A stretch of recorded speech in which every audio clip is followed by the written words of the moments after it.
Good evening. On behalf of the League of Women Voters, I would like to welcome you to the Candidates Forum this evening. The League of Women Voters is an organization that is nonpartisan and volunteer-based. It is organized at the local, state, and national level to encourage citizens to participate in government. While the League members do study and take stands on issues, we do not endorse or support political parties and candidates.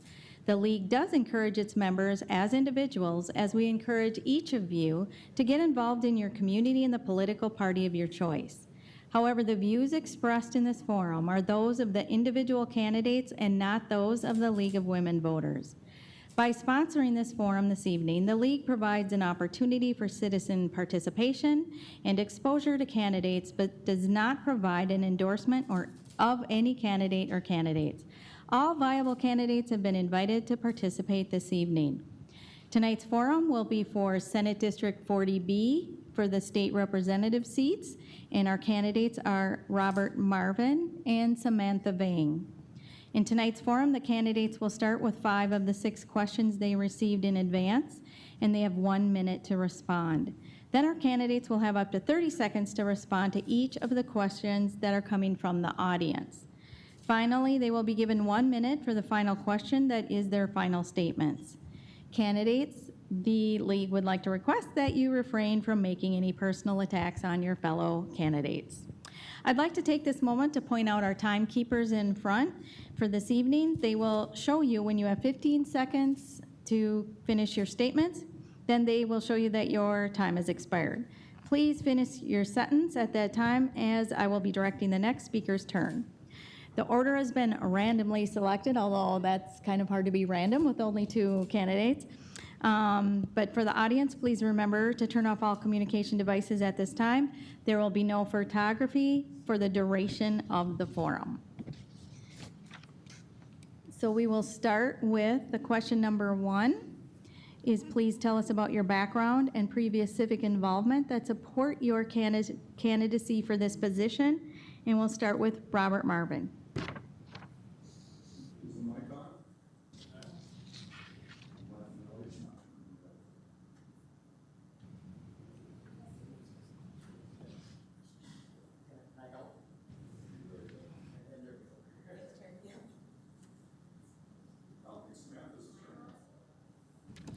Hers turns on. I turn on. So you just hold it. Oh, that, Nope. So that will be right there. So it's working now. okay. All righty. Thanks, Linda, for hosting this forum and the League of Women Voters. And I think it's the Chamber of Commerce? The Chamber of Commerce. Northwest Chamber of Commerce. Yes. My name is Robert Marvin. I'm running for Minnesota House in 40B, which is Brooklyn Center and 3 precincts in Brooklyn Park. My wife Molly and I have lived here in Brooklyn Center for 22 years and raised 3 sons.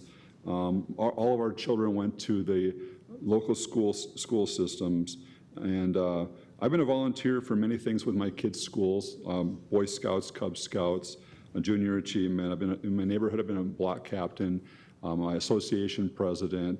And in the city here, I've been an election judge, and I've served on the Charter Commission for 8 years. The reason I'm running is because I care about the community, and I'm looking to represent the people here in Brooklyn Center, Brooklyn Park, and I'm asking for your vote in November. Thank you. Thank you. Samantha Vang. Yes, thank you all for attending tonight's forum. Thank you, League of Women Voters and Northwest Chambers, for hosting this forum. My name is Samantha Vang. My parents first arrived to Minnesota in 1993 as war refugees. We grew up, soon afterwards I was born, and we grew up in public housing and relied on government assistance to get by. I grew up having to help my parents navigate through the system and through general life in America. I remember being a 4th grader, attending my teacher's conference and having to interpret for my parents. I remember to say all the good stuff first. I have worked in I've worked directly with diverse communities, building coalitions, and have worked on the ground through nonprofits and campaigns and building civic organizing among underrepresented communities. I have been work on building a political voice, on increasing political voice for underrepresented communities through Southeast Asian, Latino, African American, Somali communities. And I believe that is what we're lacking in our democracy, which is an equitable voice to all these important communities, and that's what I hope to bring to the House. Thank you. Next question, and we'll start with you, Samantha Vang. Minnesota's transportation infrastructure is in dire need of funding for repairs and new roads. How would you propose funding road and bridge repairs and new road construction projects over the next 10 years? Yes, I totally agree that we are in an urgent need to upkeep and maintain our infrastructure. I am committed to looking at statewide comprehensive solutions in order how we can build new revenue and sustainable revenue to fund our transportation system. Because we deserve a safe, reliable, and forward-looking transportation system. And right now, 50% of our highways are at least 50 years old, and that's about basically the end of its design life, right? So there's definitely an urgent need in that. And Governor Mark Dayton has maintained that a gas tax or licensee tap fees are some of the key components of how we can continue to build revenue to fund our transportation system without sacrificing funding that could be prioritized for education or healthcare and such. So I'm definitely committed to finding solutions, comprehensive solutions that can bring revenue to sustain our transportation. Thank you. Robert, Marvin? Generally, I think there's bipartisan agreement that we need more funding for roads and bridges. So I agree with Samantha on that point. As far as raising the gas taxes, I'm basically opposed to that. I don't think that we need to raise taxes to fund these things. One of the things that Minnesota doesn't really have a revenue problem. They've got a spending problem. There's all kinds of options as far as getting money for roads and bridges. One of the things that we did 2 years ago was we redirected sales taxes that were for transportation type sources over to the highway funds. Another thing that we can do, there's all kinds of creative solutions as far as getting more money for roads and bridges. One of the things, really, it's a constitutional spending thing where basically if you've got taxes for gas and other sources of fuel, they're supposed to go for roads and bridges, but we have a lot of sources that are rating that. We have to really get rid of doing that and get the money that's supposed to be going to roads and bridges to the roads and bridges. Thank you. Thank you. Next question. Do you support further reduction in taxes for residents and businesses? Why or why not? If so, which taxes do you want to see reduced? And Robert, Marvin. I'm from Brooklyn Center. Samantha's from Brooklyn Center too. Brooklyn Center has some of the highest taxes in all of the metropolitan area. Our tax rates are in the top, very top in Hennepin County. And a lot of our businesses and a lot of our people are suffering because of high property tax rates. Minnesota is also one of the highest tax states. And we need to fight for lowering the taxes on businesses and on people so that we can compete better in our economies and our people can do better. Thank you. Samantha May. I'm in favor of a fair tax system that's based on ability to pay. I believe that no one segment of our society should have to carry a disproportionate burden of paying taxes. And that requires making sure that wealthy Minnesotans and corporations have their fair share of paying their taxes. And I am committed to finding solutions that how can we make our taxes more fair and more equitable so that no one has to carry more of the burden to close the budget gap. Thank you. Next question. Do you support, did I already ask that? No. Do you support further reduction in taxes for residents and businesses? Why or why not? Is that the question I just asked? Yes. Sorry. Yeah, it's like My brain's going out Groundhog Day. here tonight. Okay. I get a redo. Okay, let's try this again. Do you support free all-day pre-kindergarten for every 4-year-old in the state? Why or why not? If so, how would you like to see this delivered? Exclusively through the public schools, through a mix of public schools and private schools, child care centers, using state-provided scholarships, etc.? And we'll start with Samantha Vang. Yes, I support all-day pre-K. I believe that we all know that early childhood development is a significant indicator of a student's academic success in the long run. We have one of the highest achievement gap in the nation, and in order to close that, we must continue to look into ways that we could continue to build and close that gap. And that's one of the ways is through early childhood education, quality early childhood education. And one of the ways that we can continue to build that quality education for our young learners is making sure that we have quality permanent teachers, and as well as ensuring there's an environment that encourages learning for our young learners. And I think that should be the basis of any entity delivering these types of services. Thank you. Robert Marvin? Well, this is a tough one, really, I think. My wife and I both believe very strongly in kindergarten. We ended up this is quite a long time ago, 23 years ago, or 20, actually it wasn't that long ago. My youngest one, my oldest one's 23 years old, but we ended up deciding to make sure that our children went to a school district by choosing our daycare so that they went to an all-day kindergarten versus a half-day kindergarten. So we believed that all-day kindergarten was important. As far as all-day preschool, I'm not really sure how much of an impact it really does have on kids. I'm not entirely convinced. I think there's certain people who need to be brought back up into, if they're having issues with ESL or things like that, where we need to work on teaching them English and things like that. But I think a lot of times this idea of cradle to grave, having the government basically control you and do things with you all the way from when you're born all the way until the day you're gone, I don't think that's right. I think generally speaking we should be relying on families. Thank you. Thank you. Okay, we'll start the questions from the audience. So far we have 3, so hopefully we'll get some more. And these questions will be, you'll have 30 seconds to answer, and they'll let you know when you have 15 seconds left. We'll start with Robert Marvin. Do you feel the state legislature should have a position on immigration? Why or why not? Well, as far as immigration goes, that's not really a state issue, but one of the things about the state is the state should be enforcing the laws, and nationally, if there's immigration policies, then if we don't like the law, then the nation should be changing that. My wife is an immigrant. We only got 30 seconds. Yeah. Yes. So, anyway, my mom was born in Canada.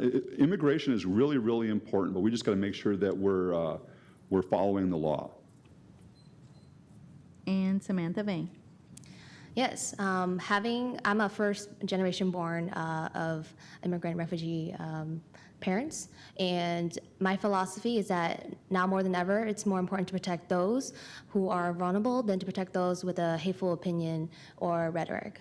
I think it's really important. Immigrants in Brooklyn Center, they're a significant community. 1 of 5 people in our Brooklyn Center, Brooklyn Park area are immigrants, and I think it's really important that we continue to keep them safe, and that we continue to make sure that they are decent human beings and contributing to our society here. Thank you. Next question.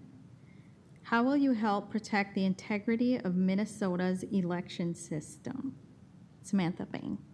Can you repeat the question again? How will you help protect the integrity of Minnesota's election system?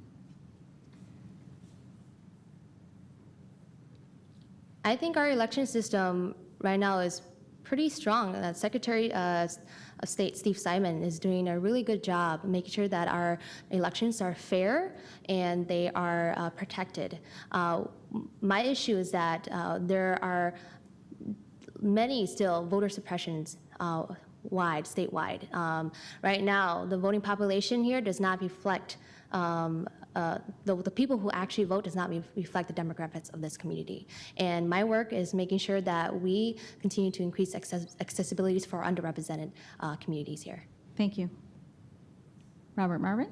I've actually worked on that a lot. We ended up winning against Steve Simons on a few, I think we got won against Steve Simons, I think 5 or 6 times in court. But there's a lot of issues with election integrity. One of the things that's really, really important is that everybody who's eligible to vote gets to vote, and everybody who's not eligible to vote doesn't get to vote. And everybody who's eligible to vote only gets to vote once. And we have to make sure that our voting system is transparent, honest, and everybody gets to vote once. Because the thing is if you're letting people vote who aren't eligible to vote, then you're diluting the vote. Thank you. Thank you. Next question, and we'll start with you, Robert Marvin. What is your stance on legislator pay? Should it be increased, decreased, or stay the same?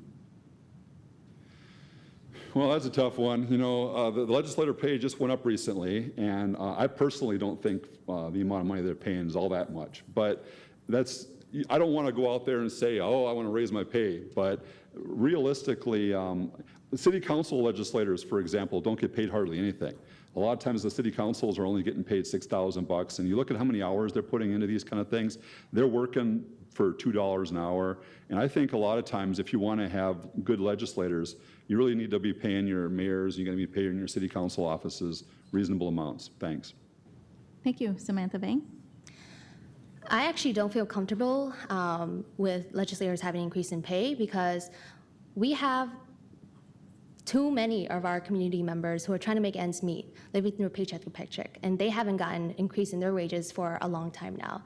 And so I would say that I want to continue to prioritize our working families first rather than thinking about my pay. Thank you. Next question. In this divisive political climate, how will you work with your colleagues across the aisle and get things done for Minnesotans? And we'll start with Samantha Vang. Can you repeat the question again?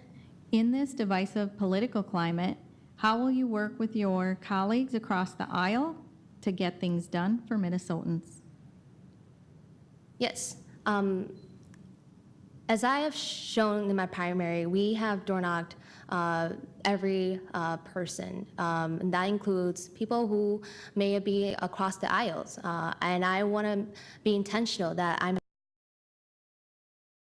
here for them, and regardless if they have a different ways and means of what solutions to carry at the Capitol, the first thing is letting them know that I'm here for them. Thank you. Robert Marvin?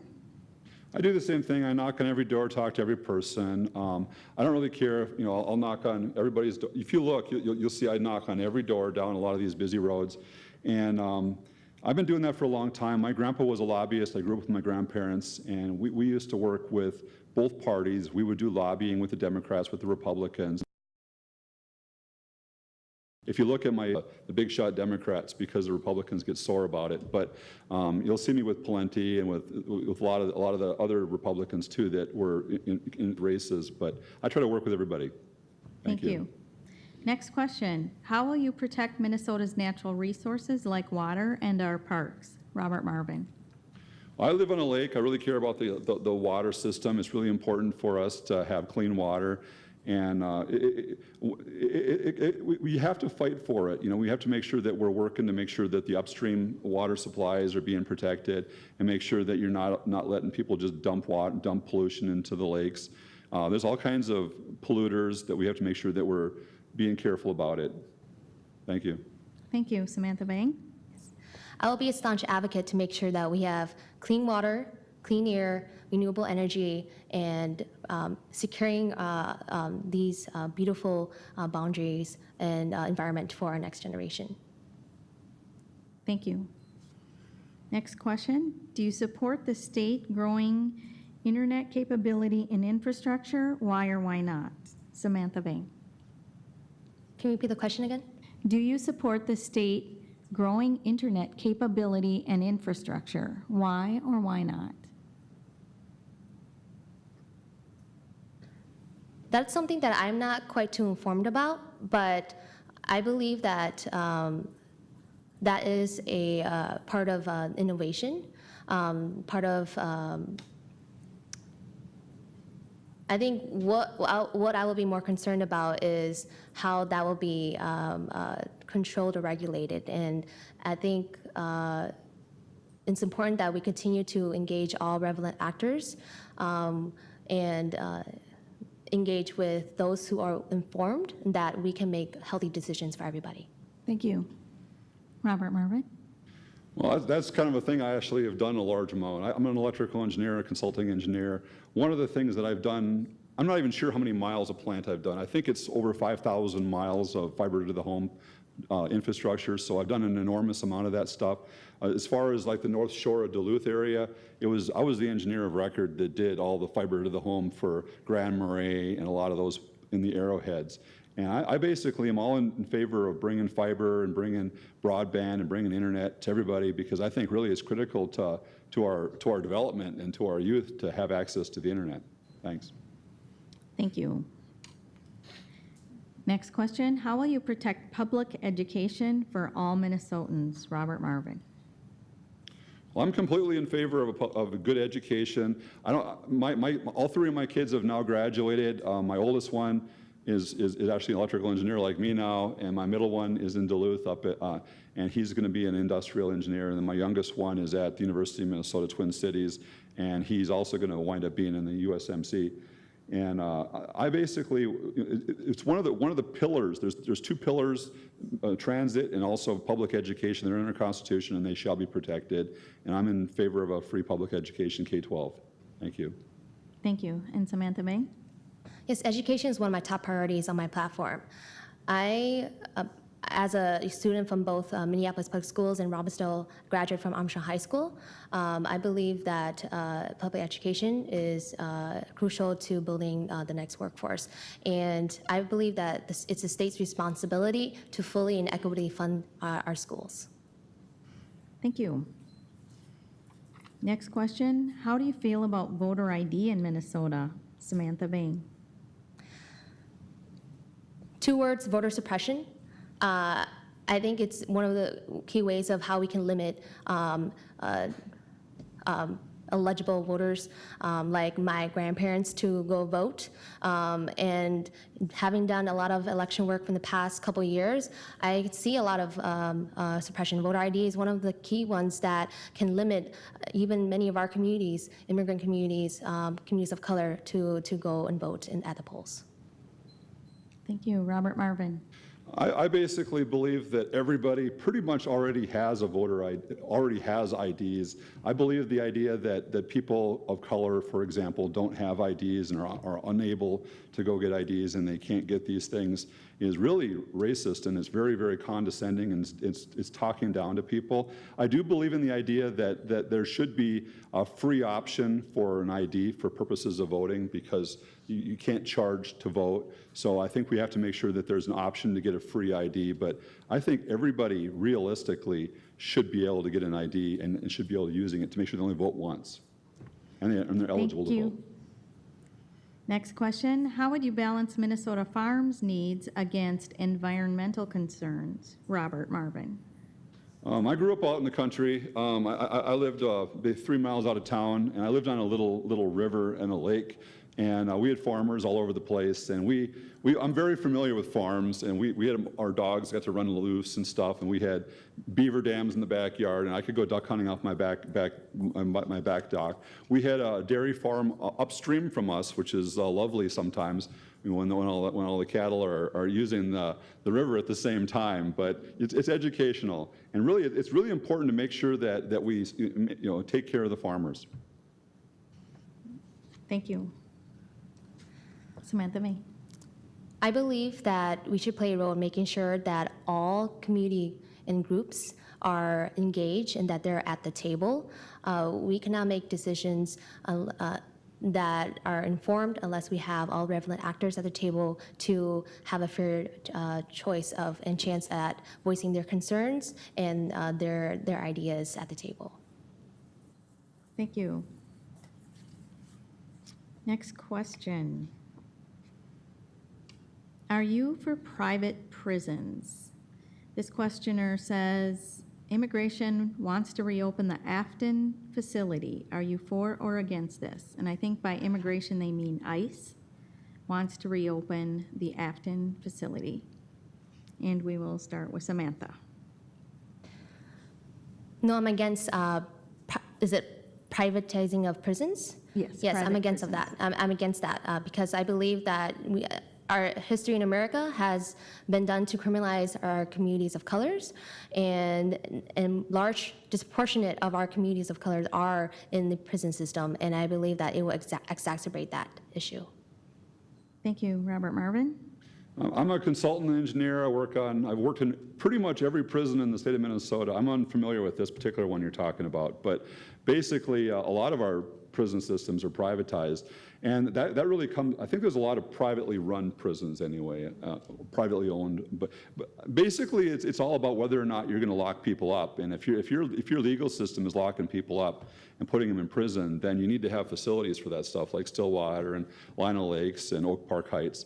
And I'm not advocating that we should be locking people up. I'm just saying that that's a practical need. Thank you. Next question. What are your thoughts on the last legislative session? Robert?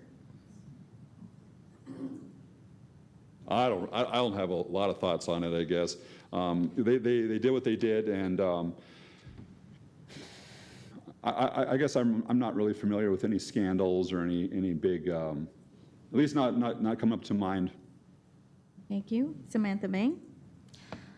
I'm actually quite disappointed in how the Republicans has failed to do a lot of the work for the working class families in terms of where funding should go. They have defunded our education. They have shifted funding from other important needs such as healthcare, and our taxes are still benefiting the wealthy and corporations.